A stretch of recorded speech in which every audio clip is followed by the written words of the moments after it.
സ്വാഗതം. ഭീകരവാദവും അമിത സൈനികവൽക്കരണവും ദശകങ്ങളായി സമ്മാനിച്ചു പോരുന്ന വെടിപ്പുകയും കണ്ണീരും നിറഞ്ഞ അന്തരീക്ഷത്തിൽ നിന്ന് മുക്തി നേടി സമാധാന ജീവിതം കെട്ടിപ്പടുക്കാൻ കശ്മീർ ജനത കഠിന പരിശ്രമം നടത്തിവരവേ അതിനെയെല്ലാം തകിടം മറിച്ചാണ് കഴിഞ്ഞ മാസം 22-ന് പഹൽഗാം കൂട്ടക്കൊല അരങ്ങേറുന്നത്. ആക്രമണത്തിന് പിന്നാലെ ചടുല നീക്കങ്ങളിലൂടെ ഇന്ത്യൻ അന്വേഷണ ഏജൻസികൾ ഭീകരരുടെ വേര് കണ്ടെത്തുകയും പ്രഭവ കേന്ദ്രമായ പാകിസ്ഥാനിൽ കടന്നു കയറി ഇന്ത്യൻ സൈന്യം കണക്ക് ചോദിക്കുകയും ചെയ്തു.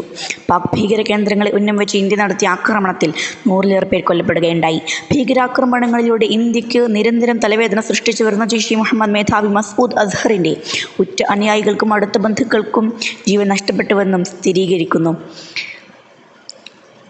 അതുപോലെ തന്നെ ഭരണകൂടവും പ്രതിപക്ഷ പാർട്ടികളും ഏക മനസ്സോടെയാണ് കക്ഷിപക്ഷ ഭേദമന്യേയാണ് സൈന്യത്തെ പിന്തുണച്ചതും പ്രകീർത്തിച്ചതും.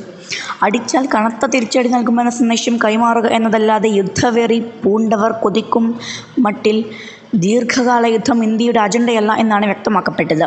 നിരപരാധികളെ കൊന്നൊടുക്കിയവരെ ലക്ഷ്യമിട്ടായിരുന്നു ആക്രമണമെന്നും ജനവാസ കേന്ദ്രങ്ങളെയോ സാധാരണക്കാരനെയോ ആക്രമണം ബാധിക്കാതിരിക്കാൻ സായുധ സേന പ്രത്യേകം ശ്രദ്ധിച്ചെന്നും കേന്ദ്ര പ്രതിരോധ മന്ത്രി രാജ്നാഥ് സിംഗ് വ്യാഴാഴ്ച വ്യക്തമാക്കി.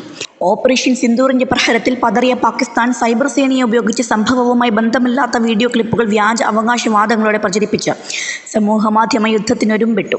വ്യാജ വാർത്തകൾ പൊളിച്ചെടുക്കുന്നതിൽ അതിവിദഗ്ധനായ ആർട്ട് ന്യൂസ് സഹസ്ഥാപകൻ മുഹമ്മദ് സുബൈർ പാകിസ്ഥാന്റെ അവകാശവാദങ്ങൾ തലങ്ങും വിലങ്ങും കീറി മുറിച്ചതോടെ അവിടെയും പ്രഹരമായി.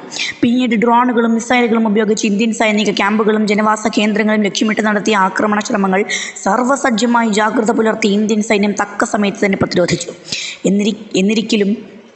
എന്നിരിക്കലും ജമ്മുകശ്മീരിലും പഞ്ചാബിലുമുള്ള അതിർത്തി ഗ്രാമങ്ങളിലെ സാധാരണ ജനങ്ങളുടെ ജീവിതം വീണ്ടും അശാന്തിയുടെ നടുക്കയത്തിലായിരുന്നു.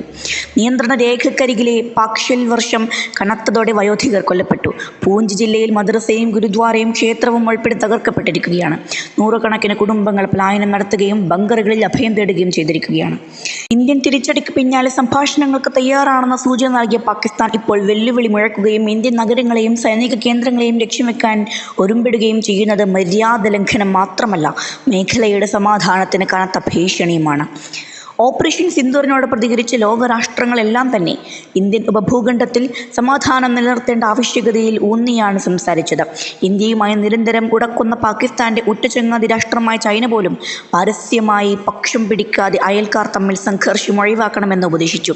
ഇതൊരു പക്ഷേ ഇന്ത്യൻ ഉപഭൂഖണ്ഡം അവരുടെ ശക്തമായ കമ്പോളമായതുകൊണ്ടാവാം.